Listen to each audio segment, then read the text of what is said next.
नमस्कार साथियों, कैसे हैं आप लोग। हम उम्मीद करते हैं कि आप सब अच्छे होंगे और ये वक्त ही हमारी तैयारी का है, मेहनत करने का है।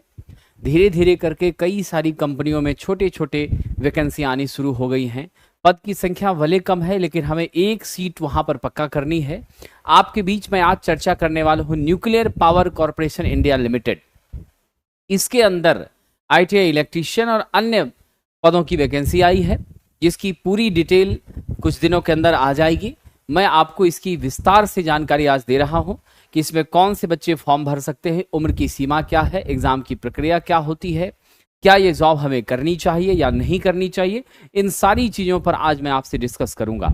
आइए देखते हैं NPCIL। सबसे पहला सवाल होता है कि ये प्राइवेट नौकरी है कि सरकारी नौकरी है, कॉन्ट्रैक्ट पर है कि परमानेंट है।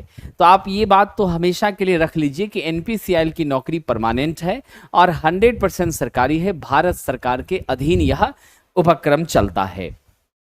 स्पष्ट यहां लिखा गया है ह्यूमन रिसोर्स मैनेजमेंट, यानी आपका काकरापार गुजरात का जो हमारा साइट है वहां के लिए वैकेंसी आई है। एप्लीकेशन जो है वो स्टार्ट होगी आपकी 28 मई से और 17 जून तक आप भर सकते हैं। यानी 28 मई से 27 जून तक आप इस आवेदन को अप्लाई कर सकते हैं 2025 में। ठीक है। और आपको ये बता दूं कि आपकी पोस्टिंग जो होगी वो स्पेशली गुजरात के काकरापार प्लांट के लिए है, तो आपको वहीं पर जॉब के लिए ज्वाइन करना पड़ेगा। अब यहाँ जो सीटों की बातें हैं, स्टाइपेंडरी ट्रेनी ST और SA, खास करके डिप्लोमा होल्डर जो छात्र हैं उनके लिए अगर मैं बात करूं तो 11 सीटें हैं। ठीक है। और जो साइंस ग्रेजुएट्स हैं उनके लिए भी 11 सीटें हैं। अलग अलग कैटेगरी में SC के लिए 2 हैं, OBC के लिए 3 है, UR 5 है और फिर आपका EWS जो है वो 1 है। फिर अगर हम बात करें स्टेपनी ट्रेनी टेक्नीशियन की बात करें, कैटेगरी 2 के लिए प्लांट ऑपरेटर और फिर टेक्नीशियन ट्रेनी प्लांट मेंटेनर, इसका अच्छा खासा पद है, 166 है। कितना है? 166 है, जिसमें OBC के लिए 46 है, ST के लिए 25 है, SC के लिए 11 है, UR के लिए 67 है और EWS सेंट्रल वाले के लिए 16 है। इसमें जिस भी पद के लिए आप आवेदन कर देंगे हैं तो यहाँ जो आपको जाति का प्रमाण पत्र लगेगा वो सेंट्रल लेवल का लगेगा, ये आप याद रखिएगा, जिसमें स्पष्ट लिखा रहता है भारत सरकार की नियुक्तियों हेतु आरक्षण, वैसा वाला आपका लगेगा। ठीक है। तो पद आपको लगभग पता चल गया। तो हमारे जो ITI के छात्र हैं नॉर्मली अगर देखा जाए तो उनके लिए 166 पद हैं। ठीक है, ये ध्यान रखिएगा। उसके बाद असिस्टेंट HR के लिए है, फाइनेंस एंड एडमिनिस्ट्रेशन के लिए है 9-6। तो हम लोगों को विशेष रूप से ध्यान कहाँ देना है, तो ITI के छात्रों के लिए 166 पद हैं, इस पर हमें ध्यान देना है। डिटेल इंफॉर्मेशन जो है वो आपको जल्दी ही आ जाएगी, मैं बता दूंगा। बाकी आप ये समझ लीजिए NPCIL career.co.in ये वेबसाइट है, इस पर आपको पूरी इंफॉर्मेशन मिल जाएगी, जहां से आप फुल एडवर्टाइजमेंट डाउनलोड कर सकते हैं। मैं आपको सामान्य जानकारी देता हूं कि हमारा जो स्टाइपेंडरी ट्रेनी है, ST और TN है मेंटेनर, उसके लिए ST और TN का जो पद आपका है लगभग 166। उसके लिए मैं योग्यता आपको बता दूं, उसके लिए जो योग्यता है वो होनी चाहिए आपका 10 प्लस ITI, 10वीं और ITI होनी चाहिए और 2 साल का ITI जरूरी है। क्या है साहब? 2 साल की ITI जरूरी है। जिन बच्चों का 1 साल का ITI होगा, जिन छात्रों का 1 साल का ITI होगा, उसे 1 ईयर का वर्क एक्सपीरियंस सर्टिफिकेट देना पड़ेगा। ठीक है, उसको 1 साल का वर्क एक्सपीरियंस देना पड़ेगा। समान रूप से आप जानते हैं कि इलेक्ट्रीशियन के जो छात्र हैं उनका 2 साल होता है, फिटर 2 साल होता है, इंस्ट्रूमेंट इलेक्ट्रॉनिक्स का 2 साल होता है। कुछ ही ट्रेड हैं जो 1 साल का होता है। तो खास करके यहाँ पे इलेक्ट्रॉनिक मशीनिस्ट, टर्नर, वेल्डर, यही सारे छात्र ही योग्य हैं जिनका 2 साल का ही होता है। ठीक है, इसलिए ऑलमोस्ट ये मानकर चलिए कि हमारा जो है 2 साल वाले प्रमाण पत्र ही चलेंगे। ठीक है, और आप सभी को इसका फॉर्म भरने से पहले आप कंफर्म हो जाइए कि आपको फाइनल सर्टिफिकेट, जो डिग्री का सर्टिफिकेट है, जो मार्कशीट है ITI की, वो आपके पास जरूर उपलब्ध होनी चाहिए। अब हम यहाँ पर आते हैं कि फिजिकल स्टैंडर्ड क्या है। तो साहब फिजिकल स्टैंडर्ड ये है कि अगर आप एसटी और टीएन के लिए फॉर्म भर रहे हैं, मेंटेनर या फिर ऑपरेटर के लिए भर रहे हैं, तो आपको 160 सेंटीमीटर की ऊंचाई होनी चाहिए। कितनी? 160 सेंटीमीटर की ऊंचाई होनी चाहिए और आपका वजन न्यूनतम जो है वो 45.5 केजी होना चाहिए। ठीक है, ये इंपॉर्टेंट पॉइंट है। तो जिनकी हाइट 160 होंगी वही छात्र भरेंगे, उससे कम वाले नहीं भरेंगे। जब आपकी नियुक्ति हो जाएगी तो वेतन कितना मिलेगा? पहला साल जो आपका ट्रेनिंग होगा, ठीक है ना, 2 साल की ट्रेनिंग होती है, तो पहले साल ट्रेनिंग के दौरान आपको 20,000 मिलेगा। फर्स्ट ईयर में ट्रेनिंग के दौरान आपको 20,000 मिलेगा। सेकेंड ईयर में ट्रेनिंग के दौरान दूसरे वर्ष का जो प्रशिक्षण होगा उसमें आपको 22,000 मिलेगा, प्लस आपका 3,000 जो है ये अलाउंसेस मिलेगा। और इतना के बाद जब आपका 2 साल पूरा हो जाता है तब आपको लेवल 5 की जो सैलरी है, जो वेतन है, वह प्राप्त होना शुरू हो जाएगा।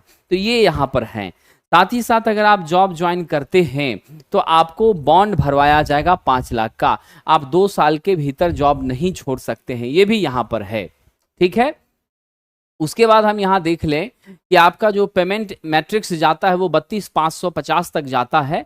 परिवहन भत्ता है, अन्य सारी चीजें हैं, तो ये सब चीजें आपको काफी ज्यादा मिलती हैं, भत्ता वगैरह, उससे कोई दिक्कत नहीं है। लेकिन जो उम्र की सीमा की बात हम करें तो आपकी उम्र सीमा जो है वह जनरल के लिए, यूआर के लिए आपका 18 से लेकर 24 वर्ष होता है। कितना होता है? 18 से 24 वर्ष। एससी एसटी के कैंडिडेट के लिए 18 से लेकर 29 वर्ष आपका आयु सीमा है। ओबीसी के लिए 18 से लेकर 27 वर्ष आपकी आयु सीमा है। तो ये भी ध्यान देंगे, 18 से 27 वर्ष के ओबीसी के छात्र, 18 से 29 एससी एसटी के छात्र, 18 से 24 यूआर के छात्र इस फॉर्म को भर सकते हैं। ठीक है, चलिए अब आगे की जानकारी मैं आपको दे दूं साथियों।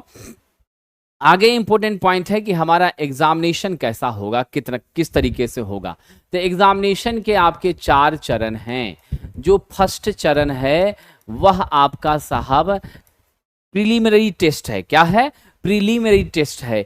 इसमें आपको 50 क्वेश्चन पूछे जाएंगे और इस 50 क्वेश्चन के दौरान आपका जो साहब, ध्यान रखिएगा यहां स्पष्ट मेंशन कर दिया है, पहले चरण में जो 50 क्वेश्चन पूछे जाएंगे उसमें आपको मैथ, रीजनिंग और जीके रहेगा। ठीक है, और दूसरा जो चरण होगा इसको क्वालिफाई करने के बाद, ठीक है, इसको क्वालिफाई करने के बाद जो आपका दूसरा चरण होगा, सेकेंड स्टेज होगा, उस सेकेंड स्टेज में आपको 2 घंटे का समय मिलेगा और आपके संबंधित ट्रेड से 50 क्वेश्चन पूछे जाएंगे। ठीक है, अधिकतम अंक आपका 150 होगा। सही उत्तर करने पर 3 नंबर मिलेंगे, गलत उत्तर करने पर आपके क्या होंगे? 1 मार्क्स आपके डिडक्ट हो जाएंगे। ठीक है, क्या हो जाएंगे?